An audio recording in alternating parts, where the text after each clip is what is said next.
بڕیاری زەوتکردنی جۆلانی داگیرکراو بە پاساوی ستراتیژی بوونی بۆ ئاسایشی قەواری ئیسرائیل لەلایەن دۆناڵد ترەمپی سەرۆکی ئەمریکاوە نەک هەر یاسای نێودەوڵەتی پێشێل دەکرێت بەڵکو لۆژیکی یاسای جەنگەڵزاڵ دەبێت بەسەر پەیوەندیە نێودەوڵەتیەکاندا. بەوپێی مادەم زەوی وڵاتێکی تر لە هەر ڕوویەکەوە بۆ وڵاتێکی تر گرنگ و ستراتیژی بێت، مادەم دەتوانێت بە زۆری چەک و خۆسەپاندن داگیری بکات و بەپی هەمان لۆژیک دەتوانێت بیخاتە سەرخاکی خۆی. بۆیە جیهان لە مەودووە بەپی لێکدانەوەی ترامپ قۆناغێکی نوێ دەست پێ دەکات کە ئاشتی و سەقامگیری تێدا نامێنێت. ئەم هەنگاوەی ترامپ لەلایەن زۆرینەی ڕاهەی وڵاتانی جیهانەوە ڕەت دەکرێتەوە، چونکە ئەم هەنگاوە زەمینەی توندڕەوی و جەنگ دەخڵقێنێ، چونکە ئەو گەلانەی کە ئامادەنین زەویە داگیرکراوەکانیان زەوت بکرێت و تا ئێستا ویستویانە لە ڕێگەی ئاشتی خوازانەوە بیگێڕنەوە بۆ سەر خاکی نیشتیمان. لەمەودووە لۆژیکی ترامپ جگە لە ڕێگەی جەنگ و خوێنڕشتن چارەسەرێکی تریان بۆ ناهێڵێتەوە. تەنانەت وڵاتە دیکتاتۆرە هاوپەیمانەکانیشی لە ناوچەکەدا بە جۆرێک ئیحراج کردووە کە نازانن چۆن خۆیان لە ڕیسایی بەردەمی گەلانیان ڕزگار بکەن باوەکو بە زمانیش بێت.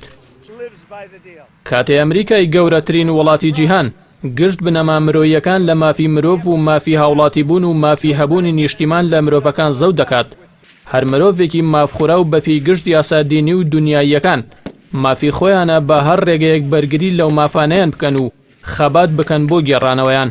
پێشێلکردنی یاسا و بڕیارە نێودەوڵەتیەکان هەر لە ئێستاوە پێگەی ویلایەتە یەکگرتووەکانی بچوو کردوێتەوە.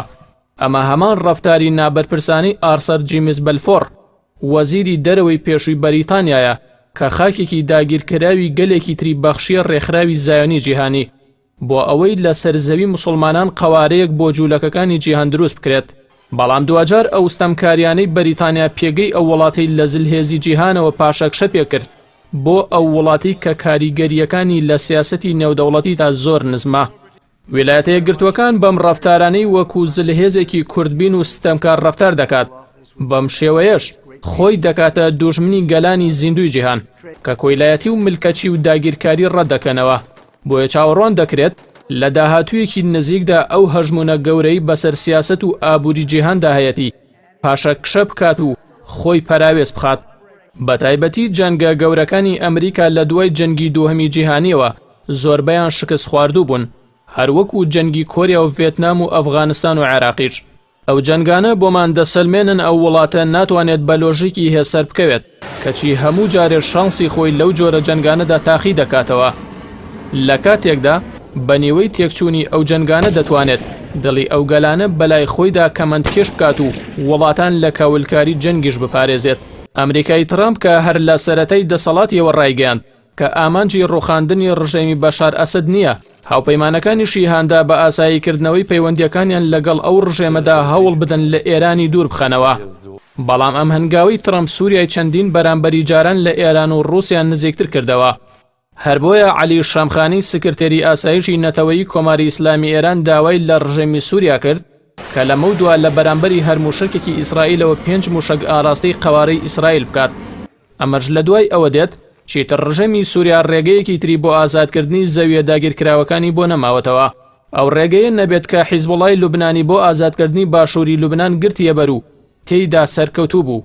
لەوانەیە جەنگی میلیشیایی لە جۆلانی سووریاوە ببێتە هۆکاری هەڵگرسانی جەنگێکی گشتگیر و سەرانسەری. هەر ئەو مەترسیەشە کە ناتانیاهۆی ترساندووە و داوا لە ئەمریکا دەکات لە سووریا پاشەکشە نەکات. بەڵام ئەوەی لە جەنگەکانی ئیسرائیلدا جێی سەرنجە ئەو ڕژێمە بە پشتبەستن بە کۆمەڵگەی نێودەوڵەتی هەمیشە جەنگەکانی کوردخایەن بوون. ئەو ڕژێمە بەرگەی جەنگی درێژخایەن ناگرێت، بۆیە جەنگی گشتگیر سەرەتایی دیارە بەڵام کۆتایی دیار نییە. ئیسرائیل توانی وڵاتانی عەرەبی تێک بشکێنێت، بەڵام لە بەرامبەر حەماس و حیزبوڵادا دەستەوسان ماوەتەوە. کەواتە ئەو بڕیاری ترامپ لە درێژخایەندا حاڵەتێکی تری لەو شێوەیە بۆ ئەو ڕژێمە دروست دەکات، چونکە ترامپ هەموو دەرگاکانی ئاشتی بۆ ئەو دۆسیە داخست.